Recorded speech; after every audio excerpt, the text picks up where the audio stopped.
Your uniform is a symbol of hate. You fascists deserve this, the protester shrieked just before the can of bright red paint arced through the air, splattering across the chest of Gunnery Sergeant Marcus "Gunny" Thorne's pristine Marine Corps. DressBlues.Gunny, 73, standing stoically at attention during a quiet Veterans Day wreath-laying ceremony, didn't even flinch as the cold paint soaked through, dripping onto the polished stone. He just closed his eyes for a brief second, a deep pain etching itself onto his weathered face. 10 minutes later, as the small crowd buzzed with shock and the protester was being detained by stunned civilian security, the distinctive, ground-shaking rumble of heavy tactical vehicles and the rhythmic beat of boots on pavement announced an entirely different kind of arrival. If you believe desecrating the uniform is desecrating honor itself, type honor below. Gunnery Sergeant Marcus Gunny, Thorne, USMC, Red Fort, believed in duty, honor, and the immaculate presentation of his dress blue uniform. At 73, he was a living testament to the Corps' highest traditions. His posture was still ramrod straight, his movements precise, though a slight limp from an old IED blast sometimes betrayed his age. He lived alone in a small, meticulously tidy apartment, his days ordered by routine and a quiet sense of purpose. He volunteered at the local VFW, mentored young Marines preparing for their first deployment, and polished his medals, the Navy Cross, multiple Purple Hearts, Bronze Stars, not for show, but as a weekly ritual of remembrance for the brothers he'd lost. Today was Veterans Day, and Gunny Thorne was the guest of honor at a small, solemn wreath-laying ceremony at the city's modest Veterans Memorial Park.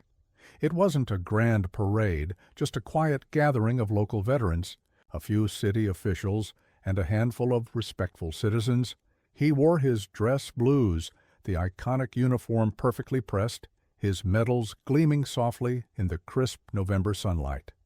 He stood at attention, his gloved hands clasped behind his back, listening to the mayor deliver a heartfelt, if somewhat generic, speech about sacrifice. He wasn't there for himself, but for the memory of those who couldn't stand there with him. A small group of protesters had gathered on the far side of the park, their chants occasionally audible over the mayor's words. They were protesting a recent international conflict, their anger directed broadly at anything military-related. Gunny acknowledged their right to be there, even if he didn't agree with their methods or their message. As the mayor concluded his remarks and a bugler began to play a soulful rendition of taps, the mood at the ceremony was one of quiet reverence. Most of the protesters remained on the park's periphery. However, one particularly agitated individual, a young man dressed in black, his face contorted with rage, broke away from the main group and began striding aggressively toward the memorial, where Gunny Thorne stood beside the mayor and other dignitaries. He carried a small concealed can. Civilian security, mostly a couple of older gentlemen from the Parks Department, were slow to react, not anticipating such a direct confrontation at this solemn moment. The young man reached the edge of the ceremonial area just as taps concluded, and a moment of silence was being observed. "This whole charade is a lie!" he screamed, his voice cracking with fury, shattering the respectful quiet. "Your wars are for profit. Your uniforms are symbols of oppression and hate." He pointed directly at Gunny Thorne, who had turned slowly. To face him, his expression unreadable, but his posture still perfectly at attention. "You fascists deserve this!" the protester shrieked. And then with a swift, violent motion, he shook the can he was holding and flung its contents directly at Gunny Thorne. A spray of bright crimson-red paint arced through the air, splattering across the chest and shoulders of Gunny's pristine dress blue uniform, dripping onto the white gloves, staining the polished leather of his ceremonial belt. The red against the dark blue was a shocking, visceral desecration. A collective gasp went up from the onlookers. The mayor flinched. The other veterans looked on in stunned, furious disbelief. Gunny Thorne didn't move a muscle as the cold, wet paint hit him. He didn't cry out, didn't curse, didn't even break his stance of attention. He simply closed his eyes for a brief second, a flicker of profound pain, not physical but something far deeper, crossing his weathered features. The red paint dripped down his jacket, pooling slightly on the meticulously shined toes of his dress shoes. The protester, seemingly exultant, raised his fist in the air. "No more wars! No more killers in uniform!" he yelled before the two stunned Parks Department security guards finally roused themselves and moved, albeit clumsily, to apprehend him. He offered little resistance, clearly considering his mission accomplished, a smirk of triumph on his painted face as he was led away. The ceremony dissolved into shocked murmurs. The mayor and other officials rushed toward Gunny, expressing outrage and concern, offering handkerchiefs, water. Gunny waved them off gently. "I'm all right," he said, his voice raspy, though his eyes held a deep, cold fire. He looked down at his desecrated uniform, the bright red, a grotesque stain on the deep blue, a physical manifestation of the insult. This wasn't just paint on cloth. It was an attack on everything he held sacred, his service, his corps, the memory of his fallen comrades. He unbuttoned his jacket slowly, his movements stiff. He knew the uniform was likely ruined beyond repair. More than that, the act itself, the public defilement, felt like a deep personal wound. He saw the distress on the faces of his fellow veterans, the anger in their eyes. He needed to do something, not for himself, but for them, for the uniform.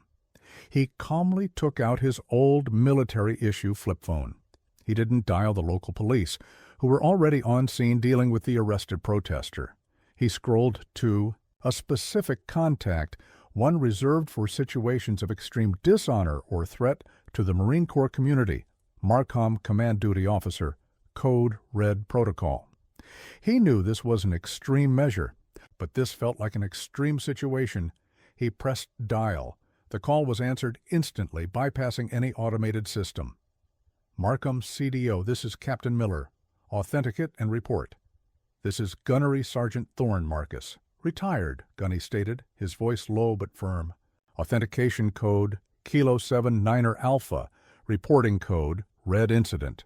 Location City Veterans, Memorial Park, downtown. Uniformed Marine personnel myself assaulted with thrown paint during official Veterans Day ceremony. Perpetrator apprehended by local PD.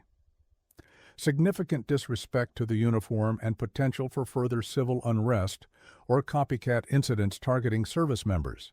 Requesting immediate USMC liaison presence and situational assessment. There was a beat of silence on the other end. Then Captain Miller's voice, now stripped of any routine professionalism and imbued with a cold, hard edge, responded, "Understood, Gunnery Sergeant Thorne. Code Red Protocol initiated. Stand by for immediate support. A Marine Expeditionary Unit is currently conducting urban training exercises less than 15 miles from your location. Expect a robust liaison presence, ETA, approximately 10 minutes or less. Are you injured?" "Negative, Captain," Gunny replied. "Just my uniform and my patience." "Roger that, Gunny. Hold fast." The United States Marine Corps is en route. The line disconnected, Gunny pocketed his phone. He knew what robust liaison presence from an MEU meant. It wasn't just a couple of officers in a staff car. It meant the Marines were taking this personally. He looked at the stunned faces around him, the police now trying to manage the agitated crowd, the deflated ceremony. He just waited. 8 minutes. Then 9. The distant, rhythmic thumping of helicopter rotors began to filter through, the city sounds growing rapidly louder. Then, from multiple directions, the unmistakable ground-shaking rumble of heavy tactical vehicles. The first to arrive were 2 Cobra attack helicopters, which suddenly appeared low over the city buildings, executing a slow, deliberate, and incredibly intimidating flyover of the Veterans Memorial Park before peeling off to circle at a higher altitude. Their message was clear: air superiority established. Almost simultaneously, From every major street leading to the park, a convoy of Marine Corps vehicles materialized. LAVs, light armored vehicles, Humvees, and several large MTVR troop transport trucks. They moved with practiced, overwhelming speed and precision, not with sirens, but with the sheer undeniable authority of their presence, their heavy tires thundering on the pavement. Within 90 seconds, the entire city block surrounding the veterans, Memorial Park was completely and utterly sealed off by a ring of steel and determined Marines. Marines in full combat utilities, helmets on, rifles carried at the ready, though pointed safely downward, disembarked and established a calm, disciplined, and utterly impenetrable perimeter. Local police found themselves suddenly, and very respectfully, outside this new, much more formidable cordon. The remaining protesters, who had been jeering at the police, fell deathly silent, their faces paling as they took in the sheer scale and seriousness of the Marine response. This wasn't a parade escort. This was a rapid deployment. A Marine captain, his flak jacket adorned with the insignia of a force reconnaissance unit, approached the local police commander, who was looking utterly bewildered. "Sir," the Marine captain said, his voice polite but firm, "the United States Marine Corps is assuming temporary security oversight of this immediate area to ensure the safety of military personnel and the sanctity of this memorial following an assault on a decorated Marine veteran. We will coordinate with your department, but our primary concern is the security of our personnel and the honor of the uniform." The police commander wisely just nodded. From one of the MR apps, a figure emerged who radiated an aura of absolute command. He was a Marine colonel, the MEU commander, his expression like granite. He strode directly toward where Gunny Thorne was standing, his stained uniform a stark testament to the incident. The MEU colonel, a man named Davies, whom Gunny vaguely recognized from a past deployment, reached Gunny and executed a sharp, impeccable salute. "Gunnery Sergeant Thorne," Colonel Davies said, his voice resonating with controlled fury and deep respect. "I am Colonel Davies, commanding the 26th MEU. I was informed of the outrageous incident that occurred here. On behalf of the United States Marine Corps, I offer you our most profound apologies for the disrespect you were forced to endure. It will not stand." Gunny returned the salute, a flicker of grim satisfaction in his eyes. "Thank you, Colonel. Appreciate the prompt attention to the matter." The Marine Corps, Colonel Davies stated, his voice loud enough for nearby city officials and the remaining, now very subdued, protesters to hear clearly, does not tolerate assaults on its members, active or retired. "We do not tolerate the desecration of our uniform, which is a symbol of the sacrifices made by generations of Marines, and we most certainly do not tolerate such acts on Veterans Day, at a veterans memorial." He turned to his operations officer, a major. "Ensure local law enforcement understands that the individual who assaulted Gunnery Sergeant Thorne will be prosecuted to the fullest extent of the law, with the full weight of federal interest behind it if necessary. Also, obtain a complete damage assessment for Gunnery Sergeant Thorne's uniform and personal effects. The individual responsible, or the organization they represent, will be billed for its replacement at full ceremonial grade." He then addressed the mayor, who had approached, looking deeply shaken. "Mr. Mayor, while we respect the right to peaceful protest, this city has a responsibility to ensure that such protests do not devolve into criminal assault, especially against our nation's veterans. The Marine Corps will be providing a supplementary security presence for the remainder of today's commemorative events to ensure no further incidents occur." The mayor could only nod. Clearly, out of his depth, the message was not just to the protester, but to the entire city. Disrespect the corpse, and the Corps responds decisively. Gunny Thorne was quietly escorted by a Marine honor guard to a waiting vehicle. His stained uniform would be replaced. The protester would face serious charges. And the city learned a valuable lesson about the protective reach of the eagle, globe, and anchor.